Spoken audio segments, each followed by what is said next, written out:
Hello everyone, welcome back to the lecture series on electronic instrumentation, and this is Shekhar, your course instructor. In the previous lectures, we have discussed about various bridges used for the measurement of inductance, and in today's lecture, we are going to discuss about another application of AC bridges, which is nothing but the measurement of capacitance. And the bridge we are going to discuss for the measurement of capacitance is shearing bridge. So, shearing bridge is the bridge used for the measurement of capacitance, and which is one of the application of AC bridge circuit. So, before going into the actual concepts of the shearing bridge, let us discuss about the learning outcomes of this lecture. So, after successful completion of this lecture, you will be able to design a shearing bridge. You will be able to design a shearing bridge, and you will be able to measure unknown capacitance using shearing bridge. You will be able to measure unknown capacitance using shearing bridge, and you will have the insights of signal conditioning. You will have the insights of signal conditioning. Now, why we need a shearing bridge? As we already mentioned, we have different applications of the AC bridges which are used for the measurement of different electrical parameters. Like, we can use the AC bridges for the measurement of inductance. We can use the AC bridges for the measurement of resistance. Likewise, we can use these AC bridges for the measurement of capacitance also. So, shearing bridge is the candidate which is used for the measurement of capacitance. So, by using the shearing bridge, we are able to measure the changes in the capacitance of any capacitive sensor. So, here we have the schematic of the shearing bridge, and it is also similar to other kind of AC bridges, and we have some few modifications when compared to a general purpose AC bridge. Here, as we are going to deal with the measurement of capacitances, we can see a lot of capacitors in the arms of this bridge network. So, as we are going to measure the capacitance, unknown capacitance, here we are having a lot of capacitors connected in the arms of this bridge. And in this particular configuration, we will consider the capacitor C1 connected in the arm AB. The capacitor C1 connected in the arm AB as the unknown capacitance, and the resistor R1. This resistor R1, it can be considered as the internal resistance of this capacitor, or as exclusively another resistor connected in series to this capacitor. So, depending upon the sensor we are using, some sensors will be having some internal resistance also, which is to be taken care while performing the measurement. So, to measure that internal resistance of the capacitor, we can use this R1, or else in some configurations, in some circuitry, in series to the capacitor sensor, we will be connecting some series resistance. So, to measure the value of the series resistance in that kind of configurations, we will use this R1. So, remaining every bridges we will checking out in the construction. So, now first let us see the upgradations or modifications done to a general purpose AC bridge so as to extract the shearing bridge. So, here we have the general purpose AC bridge, and here we have the shearing bridge. Now, we will see the similarities and dissimilarities and what are the upgradations done to the general purpose AC bridge so as to extract this shearing bridge. So, and this thing we will do by comparing arm wise. So, we will consider one arm in both the circuit at the time, and we will see what are the modifications done to that particular arm. So, now let us see the arm AB.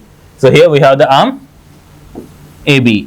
In the general purpose bridge, in the arm AB we have a resistance, standard resistance R1 and a standard inductor L1. And coming to the shearing bridge, in the arm AB, we are having a resistance, standard resistance R1 and a capacitor C1. As we are going to measure capacitance of an unknown capacitive sensor, here we are representing it with a capacitor C1. So, in the general purpose bridge we are having an inductor, but in shearing bridge we are replacing the inductor with a capacitor, and anyhow we have a standard resistance connected in series to that component. So, this inductor is replaced with a capacitor as the shearing bridge used for the measurement of capacitance. And now we will see the next arm of the bridge, BC. The next arm is arm BC, and here we have a resistor, standard resistance R3 in general purpose bridge. And coming to shearing bridge, here in the arm BC we have a resistor R3, standard resistor R3. So there is no variation from general purpose bridge to shearing bridge in the arm BC. Now we will see the arm CD. In the arm CD of general purpose bridge, we have a standard resistance R4. We have standard resistance R4. But coming to the shearing bridge, the arm CD, if you consider the arm CD, along with the here we have a resistance R4. But in general purpose, we have a standard resistor. But in shearing bridge, we have converted into a variable resistance. The standard resistance is converted into variable resistor, and also in parallel to this resistor, we have connected a variable capacitance. In parallel to this resistor, we are connecting a variable capacitance. So the modification from general purpose to shearing bridge is the resistance R4, which is standard resistance in general purpose, has been replaced with a variable resistor, and a variable capacitor is connected in parallel to that variable resistance in the arm CD. And coming to the arm AD, in general purpose bridge, we have a standard resistance R2 and an inductor L2. And coming to the shearing bridge, in the arm AD, we have a capacitance C2. So we have replaced the standard resistance R2 and inductor L2. We have replaced with both of these with a capacitor C2. So these are the modifications done to a general purpose bridge so as it can be used for the measurement of capacitance, which we are calling as shearing bridge. So the first modification is in the arm AB, we are replacing the inductor with a capacitor, and in the arm CD, the standard resistance R4 is converted into a variable resistor, and a variable capacitor is connected in parallel to the resistor R4. And in the arm AD, the resistor and inductor, standard resistor and inductor are replaced with a capacitor. So these are the modifications done to a general purpose bridge to extract a shearing bridge. So now we will see the construction details of this shearing bridge. So here we have 4 nodes, namely A, B, C and D, and these 4 nodes are forming 4 arms, namely AB, BC, CD and DA. The 4 nodes are forming 4 arms, namely AB, BC, CD and DA, and the voltage across this arm AB is given as E1. The voltage across the arm AB is given as E1, and voltage across this arm BC is given as E2. Voltage across the arm BC is given as E2, and voltage across the arm CD is given as E4. Voltage across the arm CD is given as E4, and voltage across the arm DA is given as E3. Voltage across the arm AD is given as E3. And let us assume that the total current flowing through the circuit is capital I, and this current capital I is divided into currents I1 and I2 at the node A. At node A, the total current I is divided into I1 and I2. I1 is the current passing through the arm AB. You have mentioned I1 is the current passing through the arm AB, and I2 is the current passing through the arm AD. I2 is the current passing through the arm AD. And here if you observe, the arms AB and BC are in series. The arms AB and BC are in series. So the same current flowing through the arm AB will be flowing through the arm BC also. So here, what is the current I1 is flowing through the arm AB, the same current will flow through the arm BC also.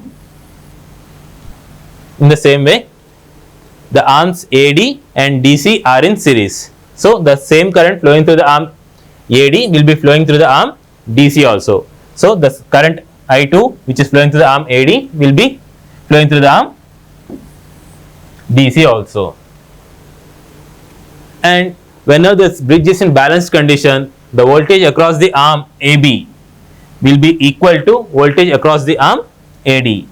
So as these two arms are in parallel, the voltage across the arm AD, which is nothing but E1, will be equal to voltage across the arm AD, which is nothing but E3. So at balance, E1 will be equal to E3. In the same way, voltage across the arm BC, which is nothing but E2,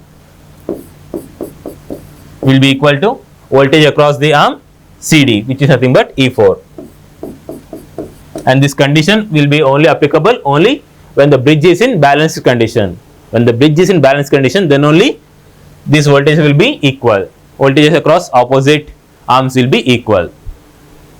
So here we have a detector connected across the nodes B and D, which is used for the measurement of deflections or measuring the unbalanced conditions in the bridge, and we have a AC source with voltage E connected across the nodes A and C.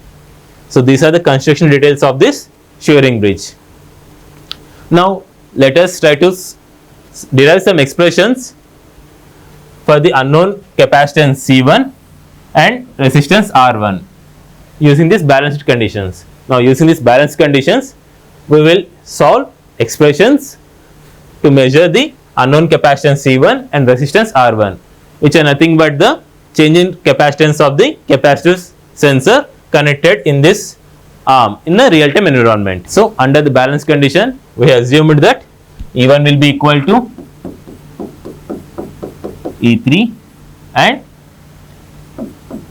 E2 will be equal to E4, and in the same way, when the bridge is in a balanced condition, we know that in terms of impedance, if you want to represent the balanced condition of this bridge in terms of impedance, we have the expression Z1 Z4 is equal to Z2 Z3.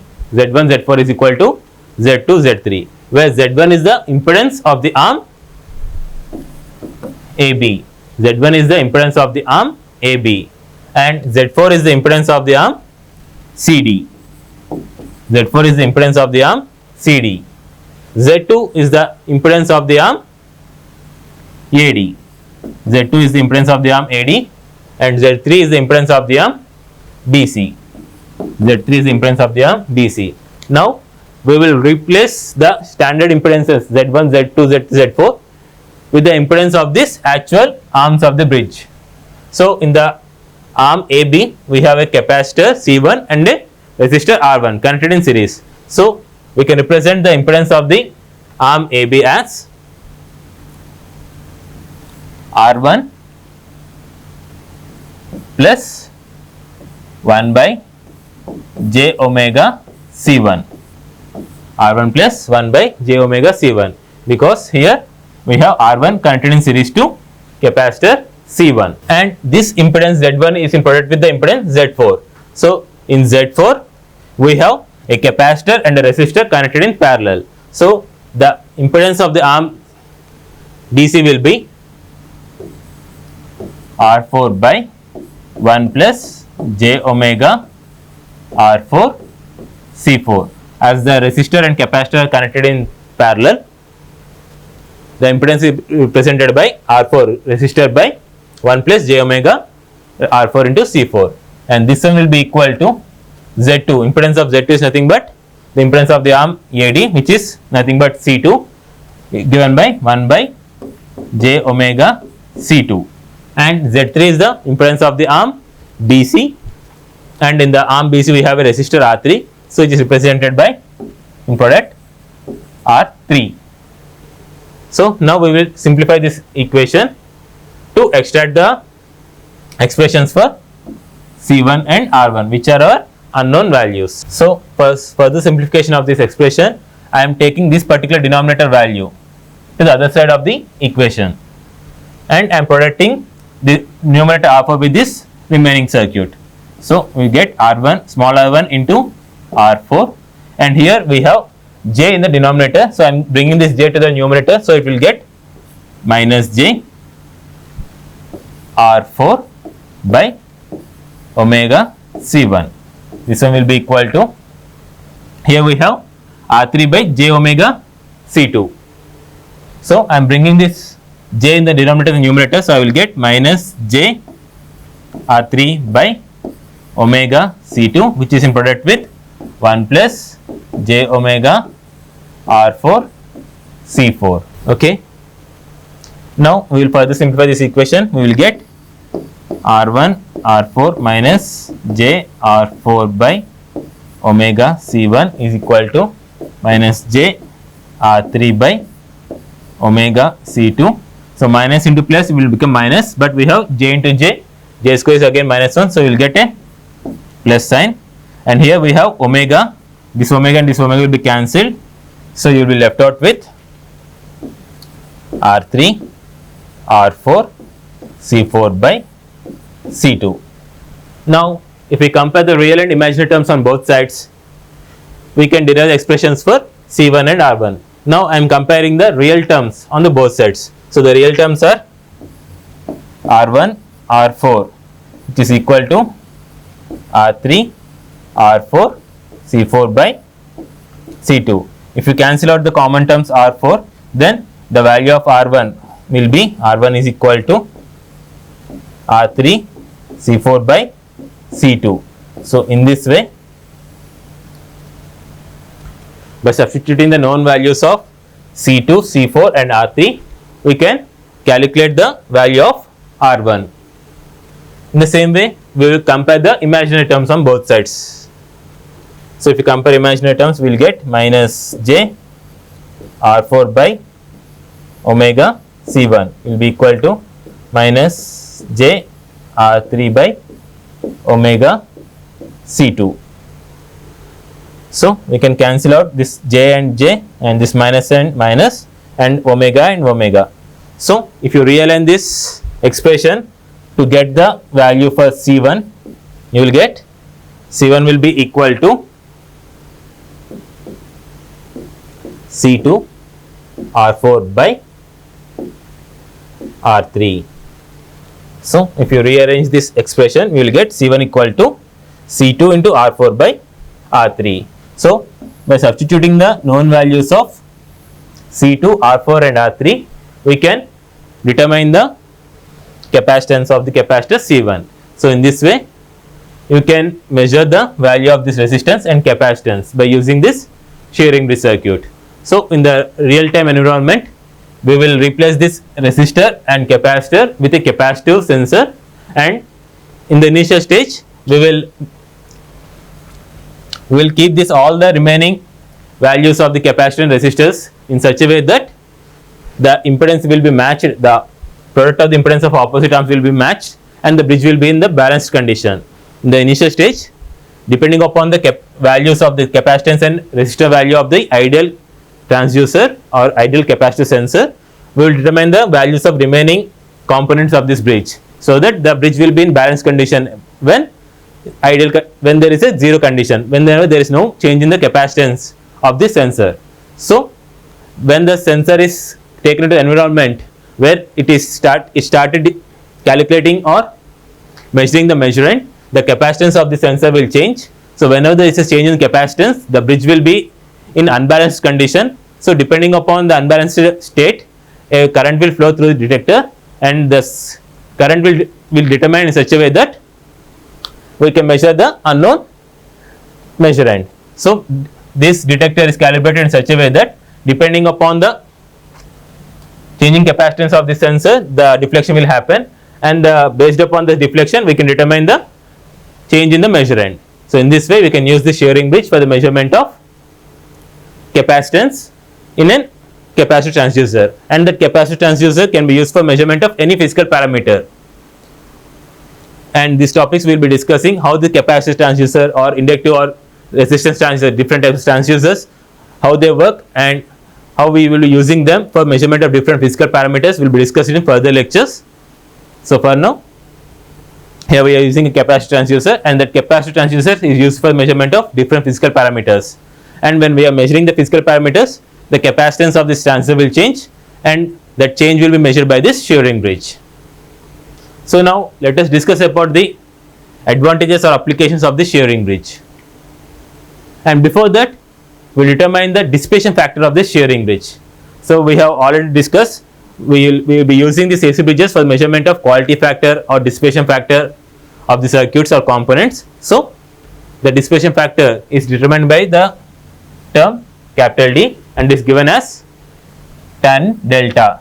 Dissipation factor capital D is given as tan delta, and where tan delta is nothing but omega into C1 R1, omega into C1 R1, where C1 R1 are the unknown capacitance and resistance. Now we'll substitute the values of C1 and R1 over here. So the calculated values of C1 and R1 are C1 is equal to C2 R4 by R3 and R1 is R3 C4 by C2.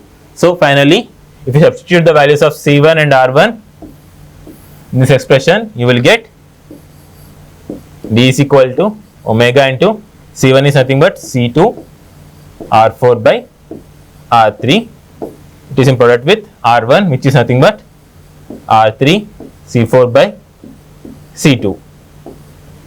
So if you cancel out the common terms R3 and C2, so finally dissipation factor D will be given as omega C4 R4. So the final expression for dissipation factor D will be omega into C4 into R4, where C4 and R4 are the variable capacitance and resistors. So here I need to take a point on note point why we are using the variable capacitance and variable resistance over this circuit. So actually whenever there is a measurement done by this circuit, so there will be a deflection in the detector. So for making this circuit ready for the next measurement, the detector should be again bring back to the balance condition. The bridge should be brought back to the balance condition so as to make it ready for the next measurement. So for that purpose, we need to adjust the impedances of these arms. So for adjusting the impedance of these arms, we will be using this variable capacitor and variable resistor. So by adjusting the values of capacitor and resistor, we will bring back this bridge into the balanced condition where there will be no current passing the detector. So by adjusting values of C4 and R4, we will bring back this bridge to the balanced condition, and then it will be ready for the next measurement. So that is the purpose of having the variable capacitor and variable resistor in this circuit. Now we will check out the advantages of this shearing bridge. So in the shearing bridge, the first advantage is that both the balance conditions are free from frequency.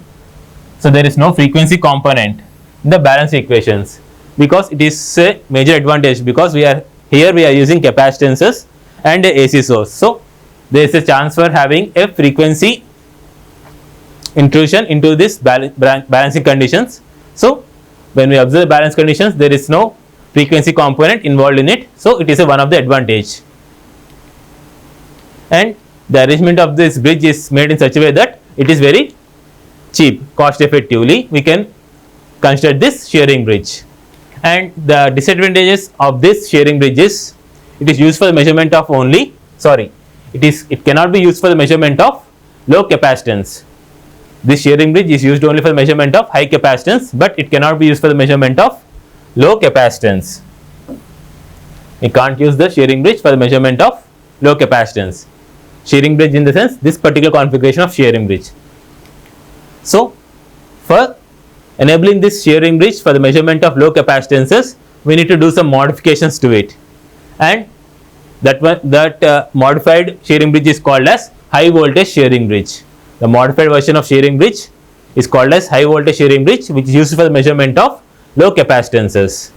So what are the modifications done to the shearing bridge for the measurement of low capacitances will be discussed now.